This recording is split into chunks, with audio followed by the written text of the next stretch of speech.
Good morning, Chasers. It's the Wide Awake Club here from San Diego. It's probably afternoon for most of you. Hope you are having a good day. Gianni will not be joining us today, people.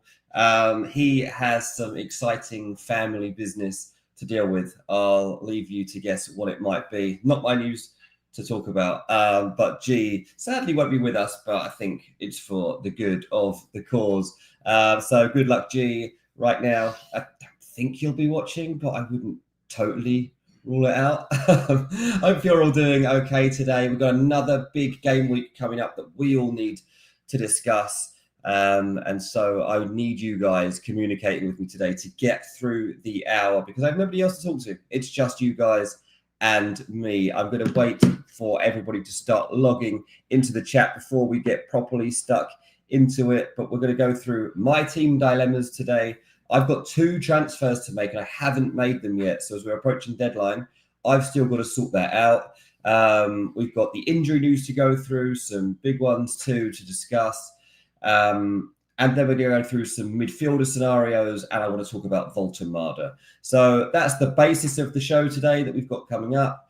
And as I say, I will need a lot of questions and comments from you guys to get us in. So yeah, 50 of you jumping in straight away. Thank you for joining us here on Chasing Green Arrows. We'll start. I don't want my big face on the screen. It's early in the morning all the time. So we're going to get other images up throughout the show. We're going to start with the injury news and updates while you are all jumping on and catching me up with where we are on this day of exciting Premier League action on a Friday. Oh, that's super small. I'm not sure if you'll be able to read that. I'm going to have to get closer to the screen to get it. We normally go a bit bigger than that. Producer, are you able to change the ratio of that at all?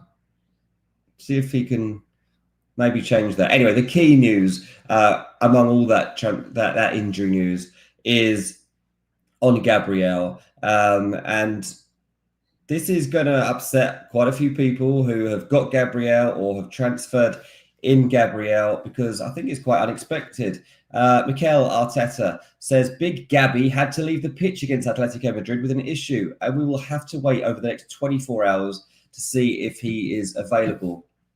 So in that game, when Gabby came off, I just thought, oh, what a great scenario for Arsenal. They can rest him, rest Zubimendi.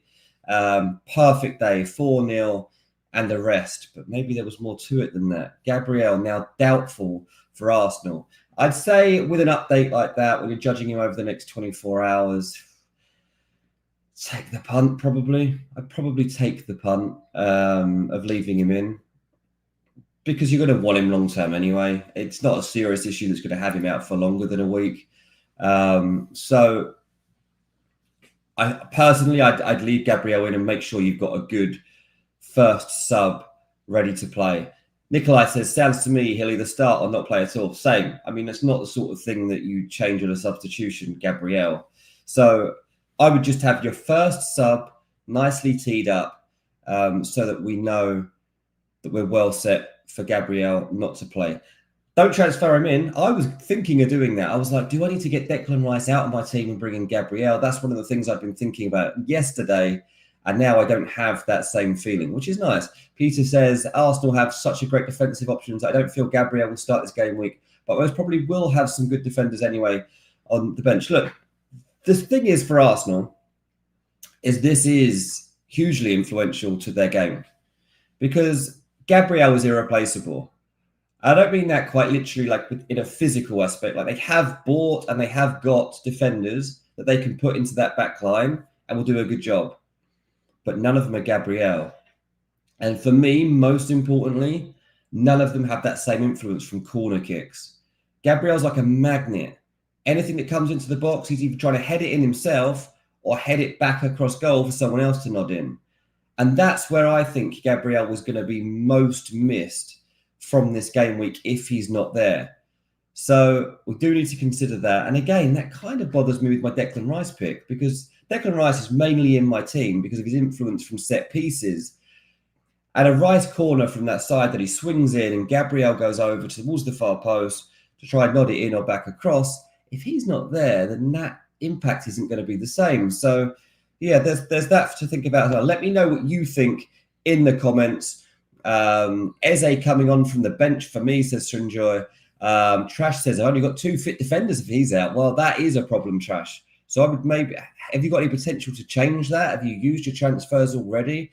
Sandri says, I've got Richards and Mukiele on the bench, 2 free transfers. Any suggestions? If you've got Richards and Mukiele on the bench, I'm not sure where you want your transfers to be. Let me know what your dilemmas are, and maybe we could try to fix that. Nikolai thinks it's an Arteta mind play, which it might be. It might be, because if you're Crystal Palace and you're starting to get your hopes up that Gabriel's not playing, and then you see his name on the team sheet, that's going to be pretty disappointing to look at. So let's see what other team news we have. I'm just going to have one sip of my coffee. I haven't actually had a sip today, so sorry, people. 1 second. That hits the spot when on an early 7 o'clock start. That tastes good. Right, Liverpool got Frimpong out, Isak and Gravenberch to be assessed. So equally big news there from Liverpool. Chelsea, no fresh injuries. City, Rodri and Kushinov out. I saw that Pep's been talking about the influence of long throws as well, says they don't have anybody that can do that. Newcastle, Tonali's a concern. Hall, Livramento and Visser. Updates, it says, I'm assuming without reading it, that all 3 of those guys are still out, because that was what was to be expected. I don't think I see here anything else substantial. Nottingham Forest is going to become an issue. I was thinking Chris Wood might be an option coming in under Sean Dyche, but he's got an injury that left him out of their Europa League game. Igor Jesus started in the Europa League, so I would imagine that Dyche sticks with that again. Everton have Jack Grealish available again. Yeah, he wasn't injured, remember. He was just couldn't play against his parent club last time out. He's back in for Everton, and he is definitely worth considering. We are going to be talking about Everton across today because they're playing against Tottenham, and I see that as a very good fixture indeed. Right, just go through a few more of your comments here. Dean, would you start Dubravka over Raya? I don't think so, no. I think if you've got Raya, you always have to start David Raya. So don't overcomplicate that one. Dubravka's a fine pick for this week if you haven't got Raya. And I might even pick him myself. But I also might not, because I've got Petrovic as my other goalie, and I'm still veering on not picking Dubravka, so I don't think you should pick him when you've got David Raya in goal. Sandra says, so basically I have Gabriel in the starting 11, of course. Should I transfer any of Richards and Mukiele out?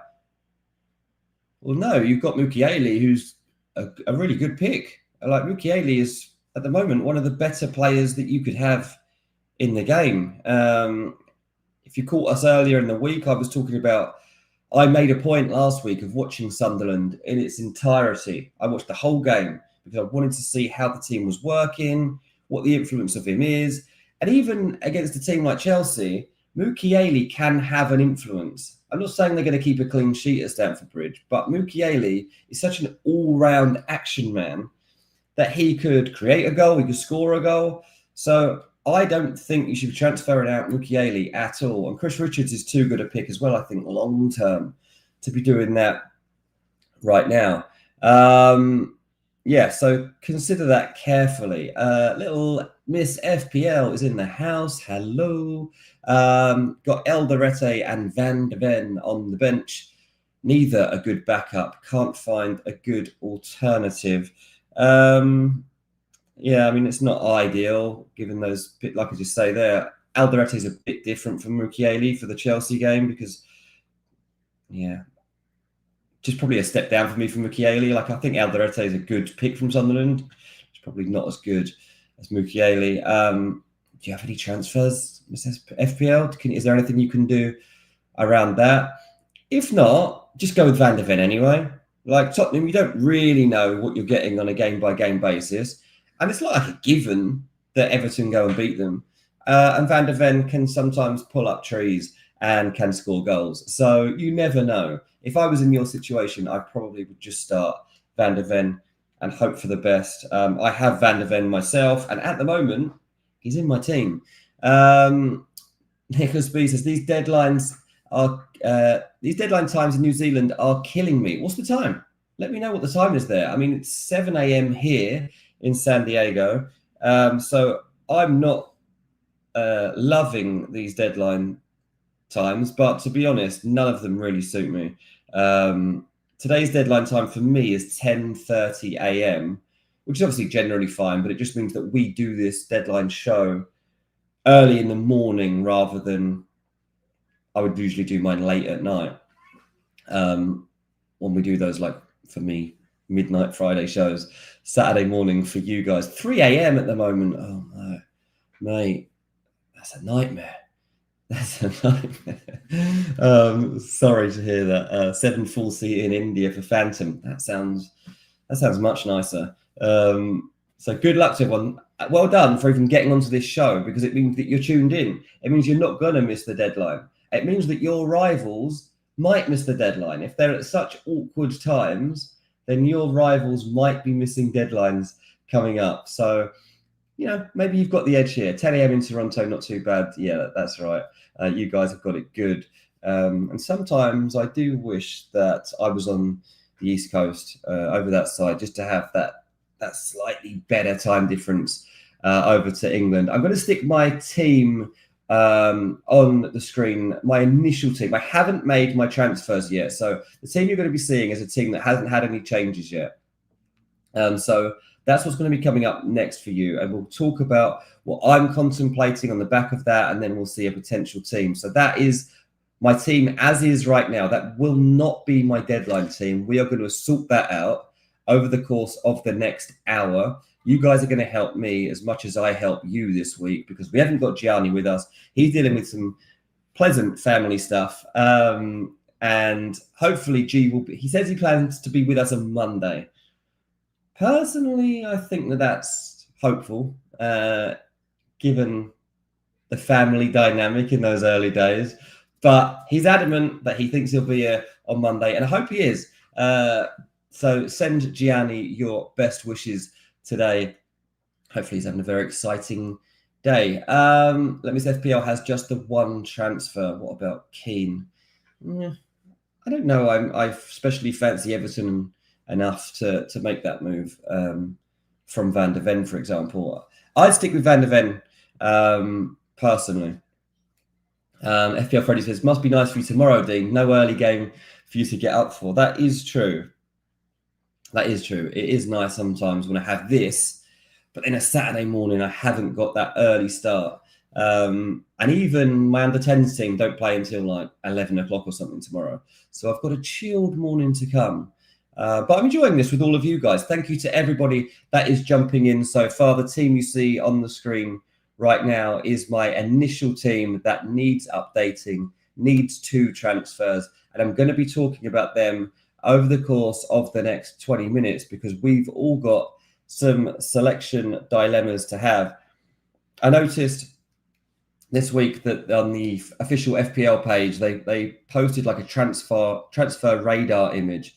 And 3 of the faces that they had on it were Reece James, Cody Gakpo, and Voltemada. And 2 of those names, at least, we're going to be discussing. Reece James, I still don't think is one for me. I still don't think I'm ready to go to Reece James. But mainly, when this team that you see, I think I'm targeting the midfield mainly, and I'm considering changing out, as you can see on the bench, Muniz to Voltemada, basically. Like, that's my potential. But the midfield options are the ones I want to go through with you guys today. I know that a lot of you will be in the same situation. Like, do I leave out Dewsbury Hall? Do I change up Reinders? Do I change up Rice? I don't know yet.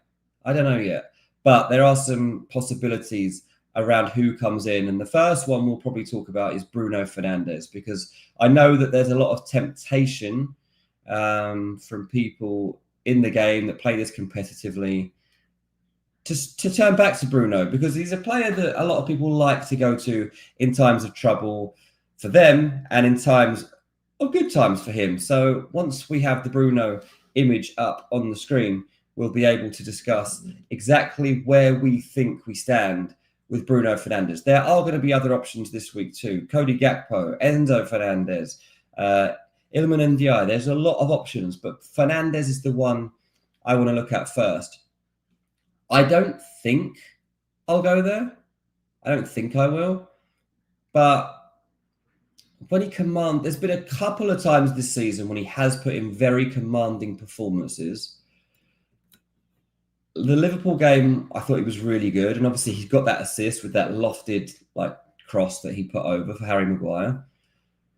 And obviously the fact that he's still going to be on penalties is appealing. FPL Freddy says, if I didn't have Bruno, I would go for Mbeumo at 1 million cheaper. Yeah, I haven't got an image of Mbeumo coming today, but I do agree that Mbeumo is definitely the most interesting he's been so far this season. Obviously, usually last season, we had Mbeumo every week. He was one of the best picks in the game. I do think we're getting back there. Ahmed said, Mbeumo is way better. Bruno might gift his next penalty to him. There's no chance. Why would he gift the penalty to him? Are you winding me up? I don't know. Mbeumo is a much better asset than Bruno, says Eman. Yeah, maybe. I mean, I'd have to see. If it wasn't for this FPL app being so slow, I'd quickly tap in to see what the percentage selected by is for Mbeumo compared to Bruno. If anybody wants to do that and let me know in the chat, then please do, because I would be intrigued to know how those two measure up in terms of being a differential or a must pick for this game week. I do like Mbeumo as well, but my suspicion is that more people will try to get to Bruno Fernandes first, just because they love him in the game. He's traditionally a really good pick. So yeah, British says Welbeck will score versus former club. Yeah, we need to talk about that as well for sure. 1 second, everyone. Honestly, every sip really does help me wake up. You have to bear with me as I take those sips of this coffee. It's really, really good. Let me know in the chat, do you prefer tea or coffee? Very interested to know. Hunter says Bruno's at 17% and Mbeumo's at 15%. Okay, so by the time this measures out, be interesting to see if Mbeumo has much uplift from there. So I think Bruno will definitely grow a little bit out from this point. Maybe Mbeumo is going to fly under the radar a little bit in comparison. Be interesting to see that. Yeah, there's a few questions here that aren't Man United related. Don't leave those for a little bit, guys. I want to just stick to this theme. While I'm doing this on my own, I need to kind of have a rhythm in my head of where this show's going. I can't go too far off-piste without G here to help guide me. So I'm going to stick to the Bruno Man United chat and I'll bring in some Brighton stuff as well. But anything else away from that, I'm going to have to avoid for now. Eman says Bruno will continue playing deep. I don't think Amorim likes Bruno in the 10. Well, the thing is, he doesn't really have anybody else he can trust to play deeper anymore. So Bruno's become a shoo-in for that role because he's starting there and he needs his partner. And his partner basically is Casemiro. The only guy you swap out for Bruno is Kobbie Mainoo. He's already said before that that's his alternator in that role. And there's been no sign, has there, of Kobbie Mainoo actually getting a start for Man United. So yeah, Fernandes will be playing deeper, but it doesn't matter too much because he's still been influential. He's not as influential as when he played further forward, but that's why you get to consider Mbeumo because he is playing in that further forward role. Brighton have won at Old Trafford 3 seasons in a row, says Manon. Absolutely. Somebody else was saying that, who was it? Eman, yeah, Welbeck is the best captain this week. I don't think he's the best captain, but he's certainly an option to consider. Homegrown says Bruno is a much better option. What are people on about? It's clear in my opinion. Bruno's 300th appearance this week, says Christian. Yeah, how do you think he's done overall? How do you think that Bruno is viewed? Is it great? Is it statuesque? Is it satisfactory? Is it below par? Let me know what you think about how Bruno's actually going to be considered. I think he's been very good when you consider the time frame. And at times he has been inspirational. But the difficulty I have with Bruno is you have to compare him to people that have come before at Man United. And I don't think his influence measures up to some people in the past. But it's this era, isn't it?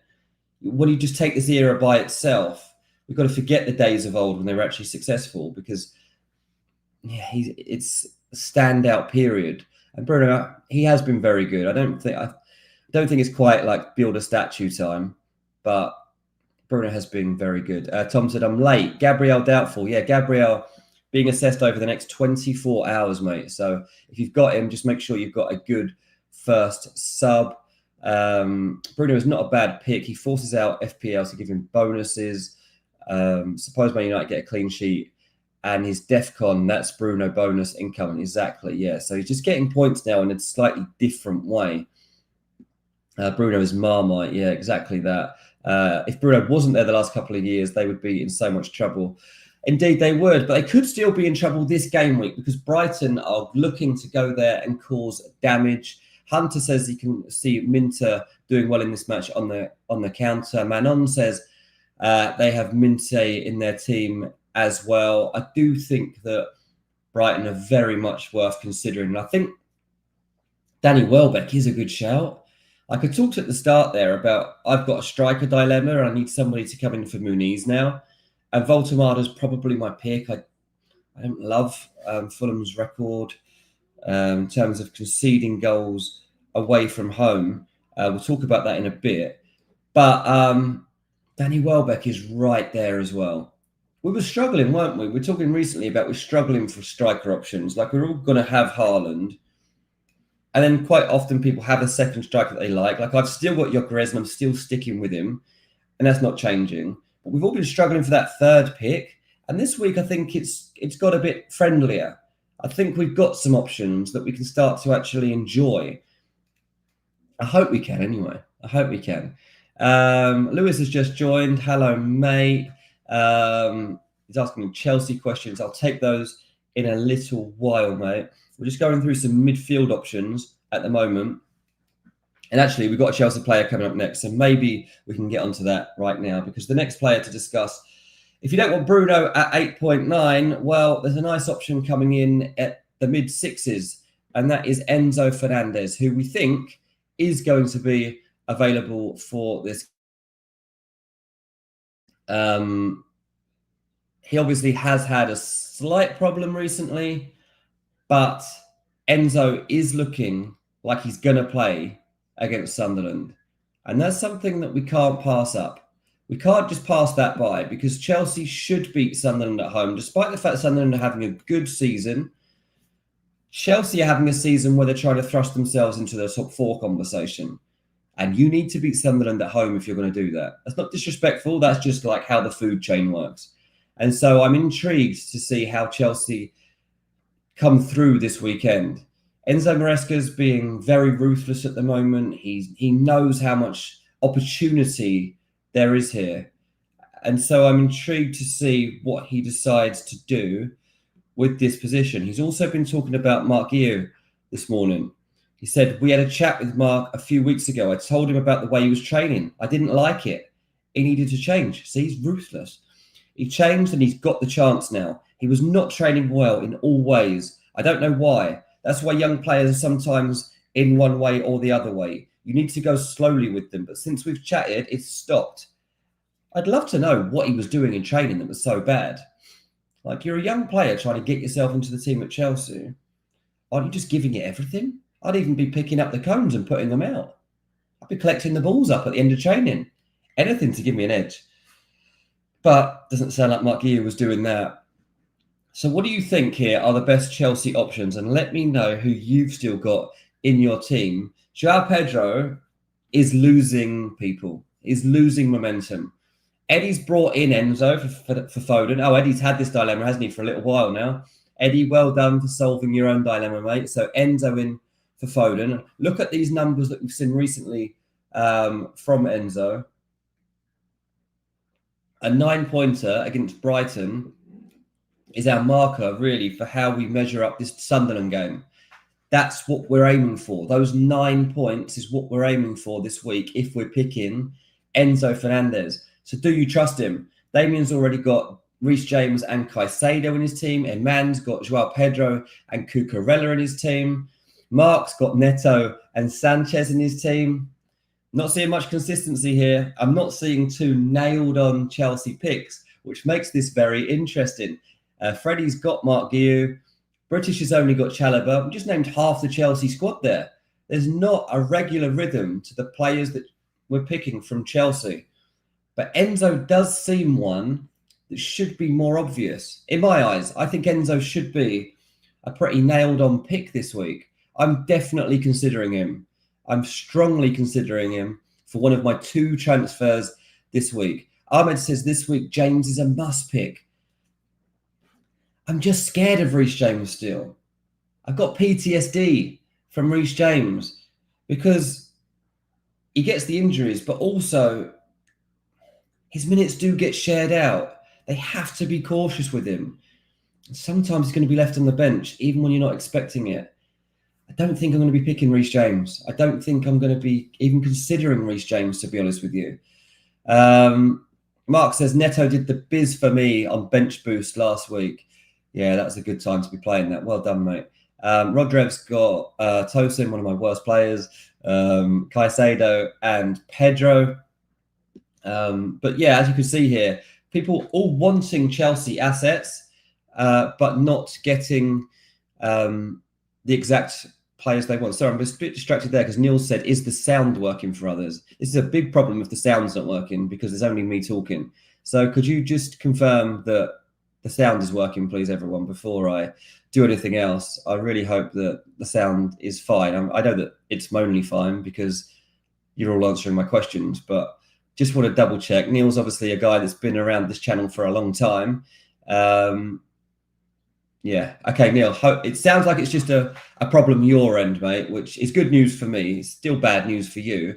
But yeah, just maybe reload it, mate, or something like that. But definitely want you to come back. So yeah, we'll be waiting for you, Mark. 200, sorry, Neil. 200 of you in right now. Do give this a like if you're enjoying my solo effort today while G is away on exciting family business. His news to break, not mine. But yeah, here we are on Chasing Green Arrows. 7:30 in the morning from San Diego, probably the afternoon, evening for most of you. We are looking at assets right now for the midfield. We've just gone through Bruno Fernandes, who a lot of people didn't seem to really trust.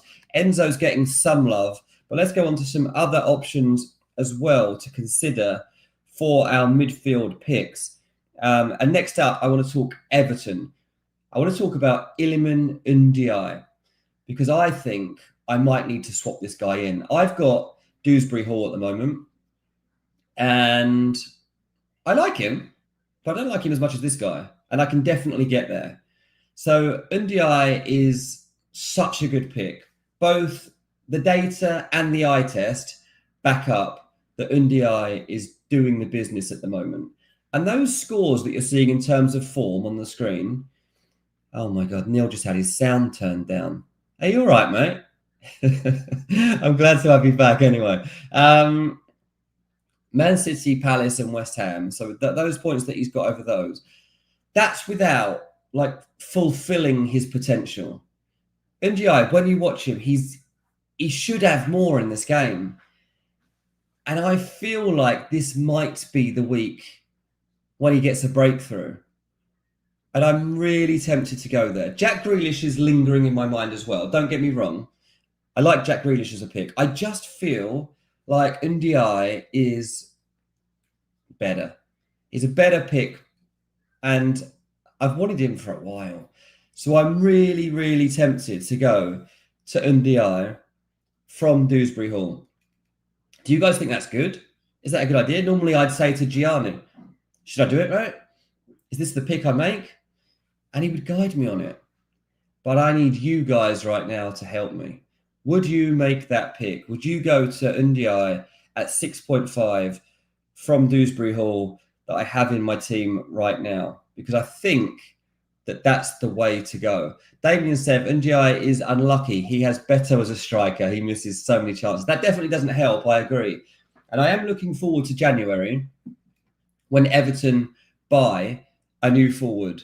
I'm definitely looking forward to that. But for now, that can't happen, obviously. We've got to wait for the transfer window.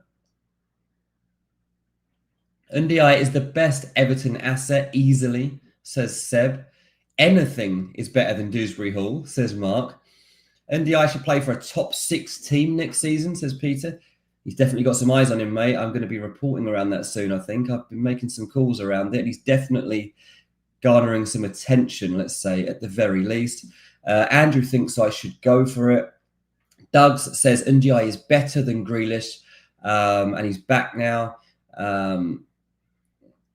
Neil's still talking about his sound volume problems. Okay, this is interesting. A lot of you seem to think that this is a good idea. Stefan points out they don't score enough goals. Sigurd says to ask my sons. Yeah, one of them is already doing better than me. The other one not too far behind. Ahmed says, I still think if Alcaraz plays up top with Grealish and Ndiaye, Everton will be better. Dewsbury Hall can play at 6 or 8. They have got some nice rotations in there, haven't they? I think this is a really big week for Everton to take advantage of a Tottenham team that just are not banging.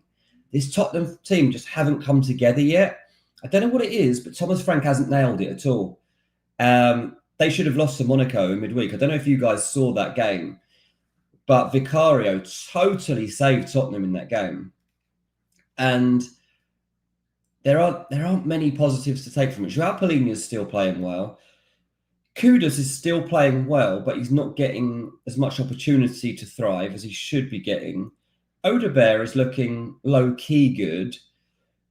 There's not a lot else there.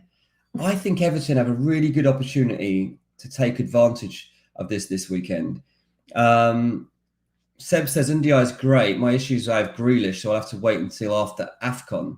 That's a long wait, mate. You can do it before then.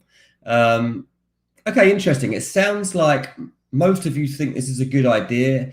Freddie says Ndiaye's had DEFCON 3 times this season, which is obviously very helpful. So I think I'm going to go for it. I think my first transfer is going to be that I bring in Ndiaye, but there's one other person that I've got to consider and that I can afford. He's $1 million more. He plays on the other side of Merseyside, and I think he's got a good fixture. So the other midfield player I want to look at, and the only one that could nudge Ndiaye out of this team, is Cody Gakpo. I can't stop thinking about it, guys. I can't stop thinking about the fact that Cody Gakpo is such a good pick. He's such a good pick. And look, yeah, Liverpool had lost 4 in a row. They've bounced back. They still made kind of hard work of it because they had to work hard to get back in front and all the rest of it. But Cody Gakpo feels like the guy I would pick above Ndiaye. And that's where my dilemma now truly lies, I think. Because all the stats around Gakpo are so good. Mark says he's been on Gakpo since game week 1. Best Liverpool attacker right now. I hope you've all ditched Mo Salah. I hope that's now gone. You know, Arne Slot talking today saying, we're just not used to Salah missing chances. And at some point it probably changes, right? Salah's going to score soon. And we're going to have to accept that when it comes. Like, he's not going to go a whole season without scoring a goal. So we're going to have to accept that Salah will score a goal someday. But for me, Salah doesn't deserve a start this weekend. He might get it just because of pedigree, but he shouldn't be getting it. A lot of you are telling me here to go for Cody Gakpo, and a lot of the data tells us that Gakpo really is the guy to go with. I sent in some stats. So if we could throw those up on the screen right now. He's got 7 points in his last 2 games, Gakpo. But it's not just the points returns that are becoming consistent in FPL. It's these numbers. Look at this. This was from BBC.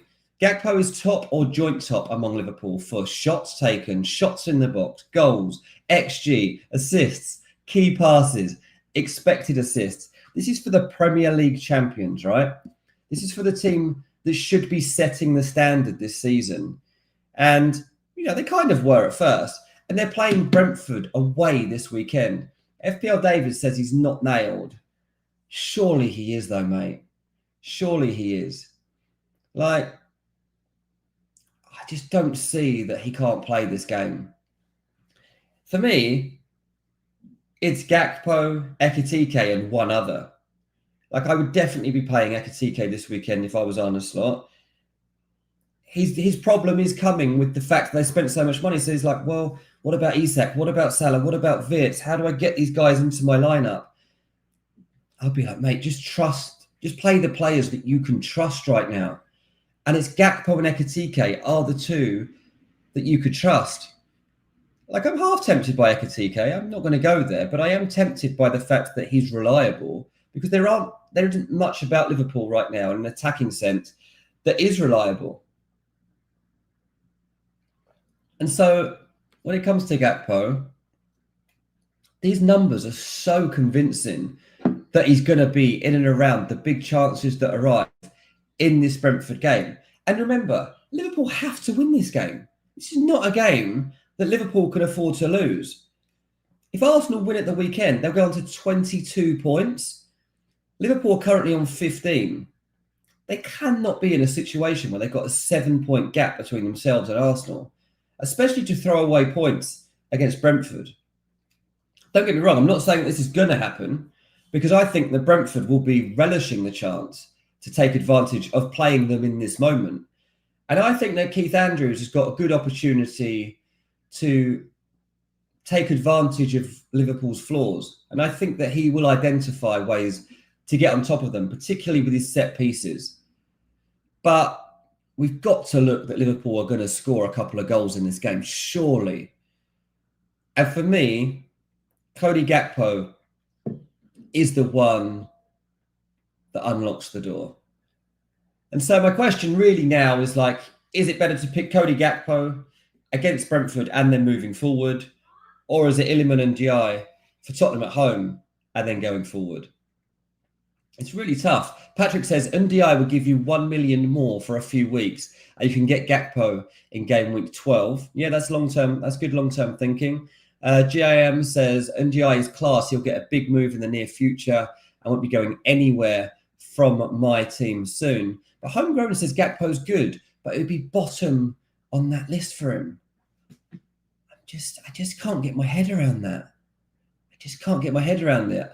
I think at the moment, the most practical thing for me to do would be to get Gakpo in. So I have sent in another team because I sensed it might go in this direction. So the two transfers that I've got might end up being this. And I haven't pressed the button yet, so this isn't locked in. We'll be taking some questions in a minute. If you've got any, get them ready, and we're going to all go through them. Dewsbury Hall out, Mooney's out, Voltemada in, Gakpo in. That's what I'm most likely to go towards, I think. That's what I'm edging towards as we sit here right now. And I've got a couple of hours still to consider my own deadline. Off-core, that's very kind of you for a £5. Thank you very much. Show some love with a like and subscribe for Dean riding solo. Look, thanks for all of you for putting up with just one solo voice for this hour. I really appreciate all of you that are in here right now. There's 250 of you in the chat. You're giving me the chance to have a sip of my coffee here and there. You're joining in the chat. Do like and subscribe if you get the chance to. But I'm really enjoying this chat. We're getting to go through a lot of problems here that apply to all of us, don't we? So, like, it's an important conversation we're all having. But thanks for all being here. Seb says, are you then planning to do Mateta for Gyökeres next week? No. Gyökeres is staying. I'm not being scared off of this guy. It might end up costing me. I'll admit that. But Gyökeres, I'm sticking by. I've noticed how people are turning on the back of what happened in the Champions League. But that's not why I'm sticking with Gyökeres. Like, the types of goals he scored in that game, immeasurable, right? He's scored with a tackle and he scored by sticking his stomach towards the ball at the far post after Gabriel knocks one across goal. But he's in the right positions. And I've said this for weeks now. He works really hard and he also gets in good position. And he's so strong, and soon he's going to be opening up his own opportunities. I just believe it's going to happen. Stefan says Gyökeres is awful. He's not, mate. He's not awful. Like, from an FPL standpoint, you could argue he's been awful value for money. Maybe he has. But he's playing for the team that are winning the league. And he's playing a striker for a team that right now look like they are most likely to win the league. And so I don't think it's that bad an option to have him and Haaland as my two number 9s if I can nail the other attacking options around them, right? And that's my issue. Is Voltemada the best pick? Is Gakpo the right pick? I don't know. But I've got to make sure that those guys are scoring points, because I know and I accept that there will be weeks when Gyökeres isn't scoring points, right? So that's what my dilemma is. I know that Gyökeres isn't always going to score me points, but I do believe that when the goals come, they come in twos. And I'm looking forward to those weeks coming more regularly going forward. I am intrigued by the amount of minutes he's played, because he's been out there loads.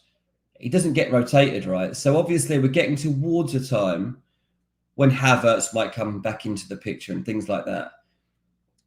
And then I don't know what happens. I'll admit that. Sammy says Gyökeres is great. His workload is what makes the attack click. He really does do a lot of work that makes this team work. The Gyökeres to Saka switch is very tempting, says China. Voltemada is class, says Neil. Qatari's thrown in a couple of dollars. Thank you very much.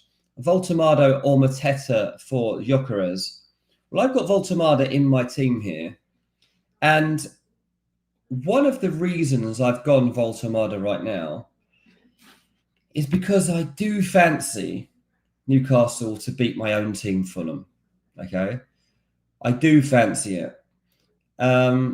We've got a Voltemada player profile card, I believe. So if I did send that in, then stick that up on screen.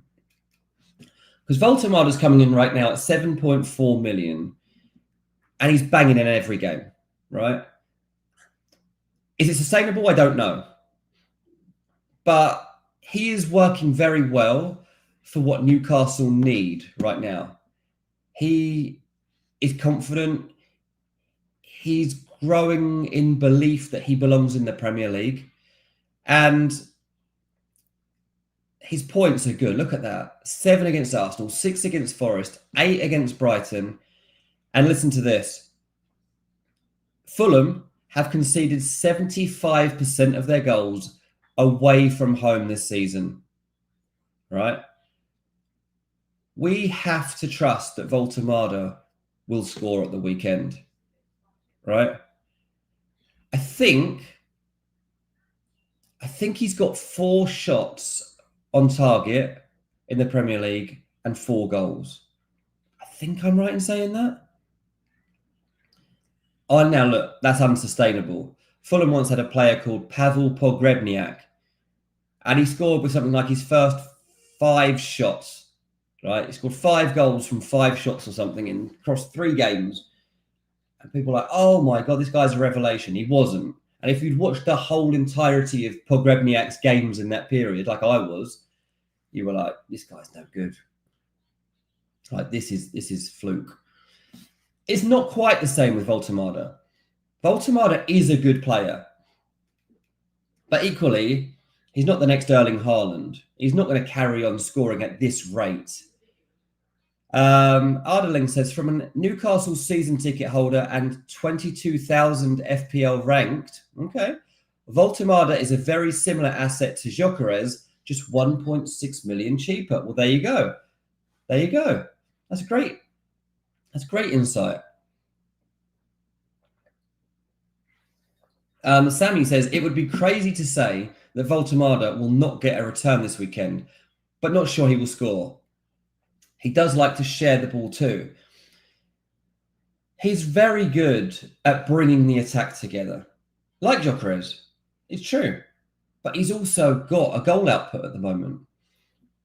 And Newcastle don't really have anyone to share the load with him properly at the moment until, Visser keeps getting pushed back and back and back. I didn't see the exact update that came today. But Voltemada's there. He's going to start. And if Newcastle score against Fulham, I'm expecting it's probably him. And I do think they score against Fulham. Shelf life is tempted by Gordon. I get it. But now don't forget that it's also Murphy available for Newcastle. Barnes is available for Newcastle. Gordon keeps getting subbed, right? I think Murphy in particular being there. remember how Isaac used to get his goals. Isak was getting his goals from crosses that came in that Voltemada hasn't really had much opportunity to gobble up so far. And so I think Voltemada might even get better from here, right?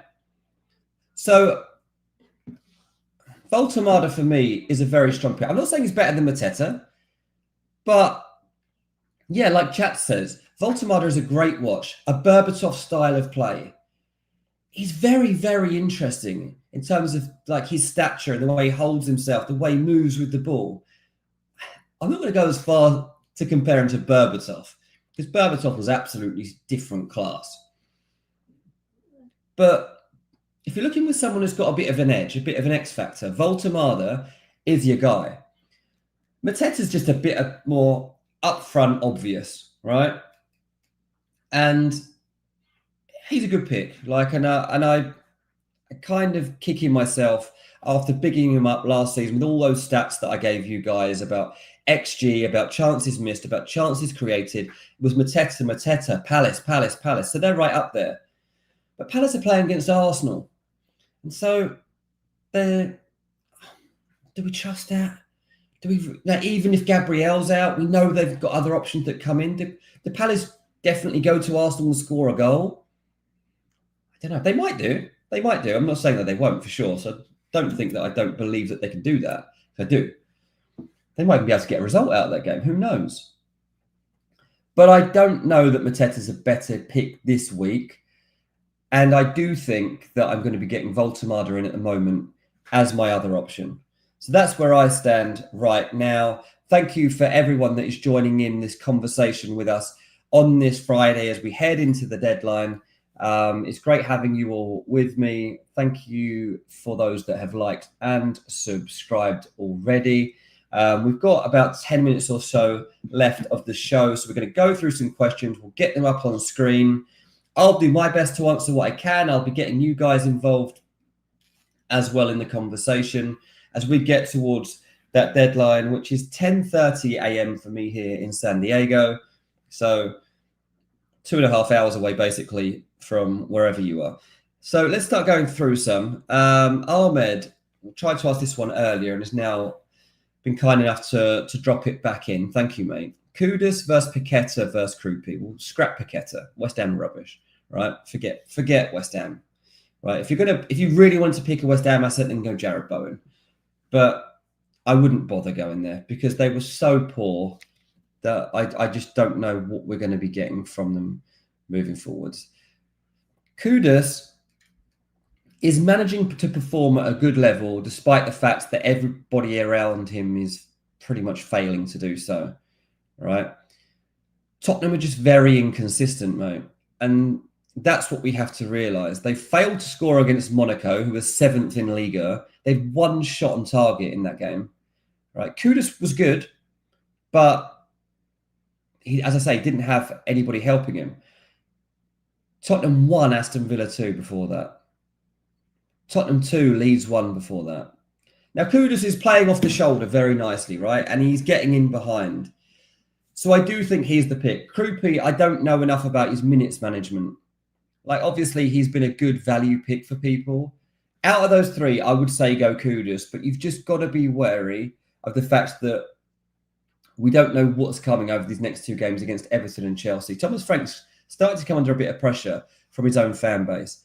But thank you for the question. David says, Dean, would you do Mukiele and Enzo for Diouf and Reinders? But my cover for Gabriel would be Mukiele. Yeah, I would. I think that's fine, mate. I think that's actually two sensible picks. And I like it a lot. I would go ahead and push the button right now. Thoughts on Thiago for Brentford? I like him. And I think if Brentford score in this game, it's probably him. So I think that you've got that. But yeah, look, I was never as down on Brentford at the start of the season as everybody else was. I always thought it was very plausible they started slowly, but they would not have given Keith Andrews the job if they did not believe there was something there. And we've seen that you've just got to accept the highs and the lows of Brentford's season. They've gone and won at Brentford. They've beaten Man United, but then they've lost 3-1 to Fulham. They've lost 1-0 at home to Man City. So this game against Liverpool, I don't know. They might pull off a surprise. I think they will score a goal. But I would imagine they go 1-0 up and Liverpool manage to win 2-1 or something. That's where my hunch would be on it. But let's see. On Ranks FC yesterday, we did our predictions for that game. I might have gone for a Brentford win, actually. I think because the other guys were going for a Liverpool win, I think I might have gone the other way with it. And it's because I don't feel there'll be that much in the game. Start Sarr or Rodon. I can't remember who Leeds have got now. Who have Leeds got? Let me have a quick look. Difficult to do this when you are on your own. West Ham. Oh, yeah. Probably Rodon. Yeah. I'll probably go Rodon. Foden, is he a sell? Look, be cautious with this one because Foden doesn't look like he's doing well at the moment, but he actually is. In terms of the role that he's playing for Man City, what is expected of him, he's playing well. And he's actually unlocking a new version of Manchester City right now. So I'm expecting that Foden does come into some points soon. Is he still a good FPL pick? I can't commit to that. I can't say that I can promise you Foden's going to score points this week. So if you were like desperate for points, I'd say, okay, look, just chop him out and get Gakpo in or something. But yeah, just be wary because Foden might be good. Thoughts on Cunha? Is he a priority sell? Now, we were talking about this the other day, and some people were arguing that Cunha is one of the best Man United owns. I don't agree with that. I think that he brings something different to this team that nobody else can. And over time, I think that Cunha is going to be a really, really strong player for Man United. Would I rather have Mbeumo? Yeah. Would I rather have Bruno? Probably. Would I rather have Mason Mount? Not sure I'll go that far yet. But I don't think he's a priority sell because I do think Cunha is going to get returns soon. FPL Freddy says Cunha looks good, but Mbeumo will get more points over the course of the season. Peter says Cunha was our best player against Liverpool, but I don't know if he's a good FPL pick. That's exactly where I am. Cunha's growing as a player for the team, for the system. The 10s are now working for Man United, and that's why we're getting a better version of them, right? The 10s, and with Ahmed out on the right and the way that he moves, that's making Man United a much better version of who they are under Ruben Amorim. We're getting much more consistency out of them. And that's why I have higher expectations of them now for this Brentford game. That's why I think there's some chance that lad can get his hair cut soon of Man United winning 5 games in a row because they're unlocking something different now. And you're watching it and it's working. And Cunha obviously is also being used sometimes in that more number 9 role, which we expected at the start of the season that might happen because they don't have a rotator for Sesko. I'm not sure I would get rid of Cunha if you've got him. Andrew said, would you start Esteve? Esteve has... Sorry, I'm having to check the fixtures as we go here. Wolves away. Wolves are terrible, right? Wolves have got nothing.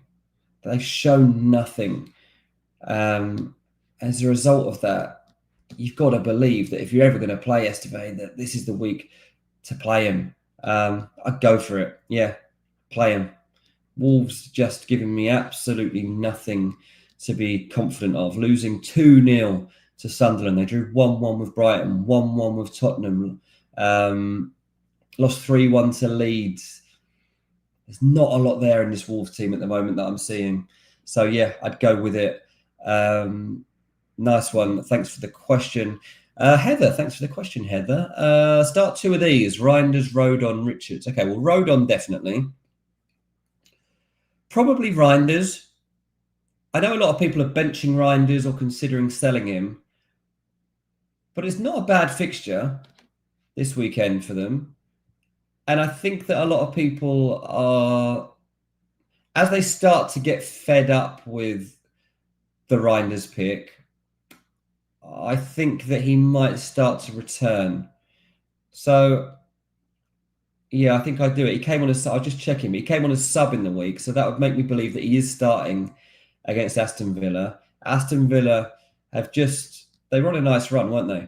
But yeah, they now have. Sorry, my kids are airdropping me stuff, and it's beeping in my ears. I was not expecting that. But yeah, Villa lost to go-ahead Eagles. So I'd say Reinders and Rodon are your best picks out of those, Heather. Personally, Rich is a good player to have on your bench, absolutely. So you are safe on that front. Last few minutes, guys. Thanks everybody that stuck with me this morning while I'm doing a solo show. If you're wondering, thinking, where's G? Is Dean taking over the whole show? This is what it's going to be like all season? No, it's not. G's going to be back. He's dealing with some exciting family news today, which hopefully he'll be here on Monday to talk to us all about. So I'm hoping we get a G update. I don't know. Maybe he's updated his Twitter or something. I don't know. But G is away on family business. It was all planned, and I think it's all good. Phantom says Palhinha in. How good? I think he is the only one who can score goals. I don't know if Palhinha is going to score goals. Look, Palhinha is a good pick in the sense that I'm getting quite sick of Tottenham fans that don't like Palhinha and they say, well, he doesn't progress the ball well enough. He doesn't do this. Like, Palhinha is going to win you the ball back in midfield. He's going to give it to someone who can do more with it.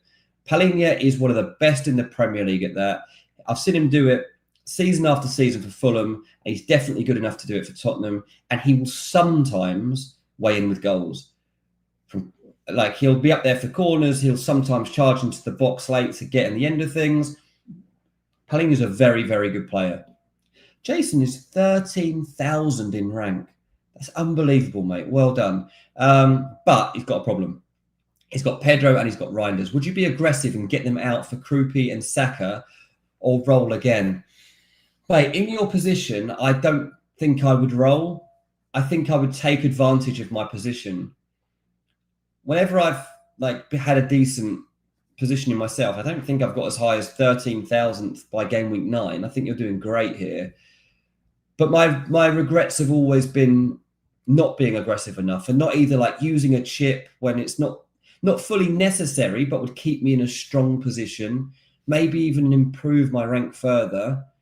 Be aggressive, mate. Go for it. You might not have this opportunity again. And if Pedro and Reinders don't bang, you might be kicking yourself. Now, I'm not saying that Krupi's definitely the best pick, but yeah, have a look at it, mate, because I do think that there will be some regret if you just settle at this point. So go for it. Be brave and see how high you can push those limits. Hello, Matt. How you doing, mate? Richarlison to Voltemada or Paqueta to Enzo this week. Bench whichever one I don't sell. Richarlison's an absolute dead horse at the moment, I think, mate. I'm seeing nothing from Richarlison. In fact, I reckon this might be the last week that Richarlison gets the chance. I feel like it's getting close to a Kolo Muani start now. I don't know if he's fit enough to start yet, but we're starting to get there. And Richarlison just isn't good enough. I think I'd get Richarlison out, mate. Get rid. I think that his time at Tottenham might even be up. The only thing I'll say is that I think he has a good record against Everton. Obviously, it's his old club. I think he has a good record against Everton. He's got a bit to prove. Everton actually want to sign him potentially for January. So that particular fixture is a bit mixed for me. But form tells me that Richarlison's no good. Of course, there's seen a lot of Richarlison to Everton links there. They might have been from me. Careful what you read. Stefan says start Sarr or Rodon. Go for Rodon, mate. Stick with that one. Listen, that is the hour up. That was a lot of talking on my behalf. So thank you to all of you for the chat. Patrick says baby Luca has arrived. Have we got a Twitter unveiling? Has G messaged something? I'm guessing that's what he's talking about because G did say that it was a name that was on his wall. No, G hasn't tweeted anything.